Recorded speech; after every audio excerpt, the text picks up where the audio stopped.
Hello, my name is Jenna Zymek and I'm here to talk to you about Guy Fieri. Now,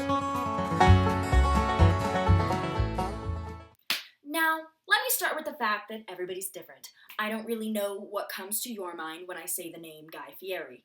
Guy is not the most well-known chef. In fact, a lot of people that I've talked to only know his work or the shows he's been in, things like that, and they don't really know him as a person.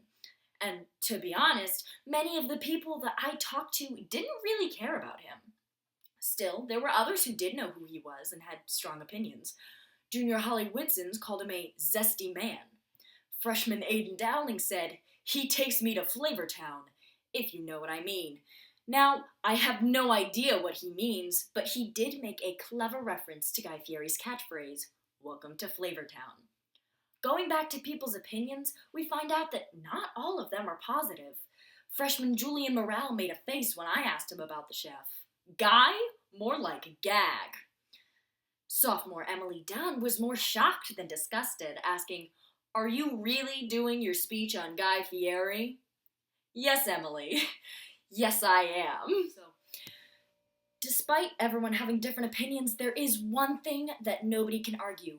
Guy Fieri has many achievements. He is currently hosting 3 TV shows, and he guest judges on Food Network Star, a cooking competition show. Now, Guy's first show was called Guy's Big Bite, and it started running in 2006 and still runs today. It's kind of your classic cooking show. It teaches recipes and tips, and though it had a more corporate feel originally, filmed in a studio kitchen, it's now filmed in his own backyard. It has that real personal family feel, like you're just in the backyard cooking burgers with your friend Guy. Now, Guy's next show was called Diners, Drive-Ins, and Dives. It started in about 2006 as kind of a one-time special, but due to popular demand, it actually came back as its own series. Now, in this show, Guy will travel the country reviewing restaurants. They're all American food, sometimes Canadian food, and they're all locally owned. Each episode might have a theme. For example, it might be burgers or comfort food, and he'll interview staff and customers to see their opinions on how the food is made and whether or not they like it. Now, I had the honor of talking to Mr. Robert Joubert, who has actually been to one of the restaurants that Guy recommended in this show. He said the food was absolutely fantastic, and I'm going to take his word for it.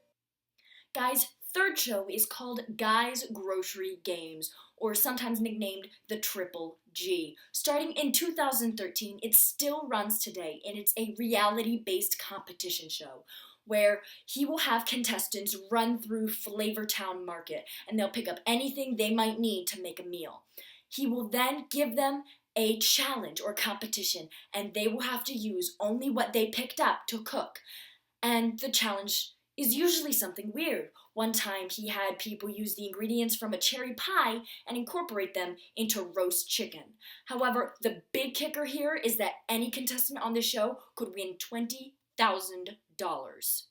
Something that not a lot of people know about Guy Fieri is that in 2011 he launched his own line of Guy Fieri barbecue sauces and salsas, as well as a Flavortown food line, named after his catchphrase, "Welcome to Flavortown." That includes ready-to-eat frozen and refrigerated food products. It's currently available nationwide, and the barbecues and salsas come in a bunch of different varieties. On top of having 3 TV shows, Guy Fieri also has released 2 books.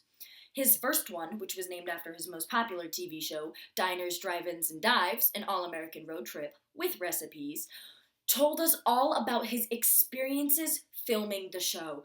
We got lots and lots of recipes from the places that he visited. We got memorable stories, and we got what people want most, recommendations for restaurants.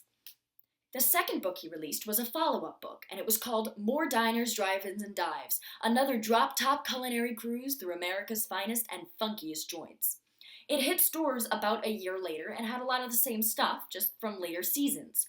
Both of his books reached the #1 spot on the New York Times bestsellers list and stayed there for over 12 weeks. So though he may not be the first person you think of when you hear accomplished chef, Guy Fieri has actually done a lot more than most people give him credit for. Thank you.